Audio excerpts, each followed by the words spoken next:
আজ গিয়েছিলাম দাদু বাড়িতে, তেমন কোনো রিজন ছিল না যাওয়ার, শুধুমাত্র ঘুরতে গিয়েছিলাম। আর আমরা যেতে না যেতে প্রচণ্ড বৃষ্টি শুরু হয়ে গেছে। এখানে দিদিমা আমাকে ডাকলো কাঁঠাল খাওয়ার জন্য। আর তোমাদের কার কার কাঁঠাল কোথায় পছন্দ আমাকে প্লিজ বলবে, আমার কিন্তু একদম ভালো লাগে না। আর এখানে দুটো কাঁঠাল ছিল, প্রথম এটা যেটা খুললাম আমি, এটা কিন্তু মোটামুটি নরম ছিল। আর দেন এটা দাদামা খুলে দিচ্ছিল আমাকে, এটা শক্ত ছিল, শক্ত কাঁঠাল আমার পছন্দ না, তাই খাইনি। আর নরম কাঁঠাল নিয়েছিলাম আমি। দেন একটা ট্রাই করে দেখেছিলাম, ভালোই লাগলো খেতে, তেমন খারাপ না। আর এখানে দেখো কি পরিমাণে কালো করে আসছে বৃষ্টি। এক পশলা বৃষ্টি হয়ে গেছে, আবার আসবে। তাই গ্রামের লোকেরা এখানে দেখো মাছ ধরছিল, তাই আমরা দেখতে গিয়েছিলাম, মা আর আমি।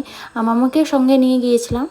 এখানে প্রচণ্ড জল হয়েছে। আর দুদিন আগেও যে বৃষ্টিটা হয়ে গিয়েছিল ওটার সময় জল ছিল অনেক।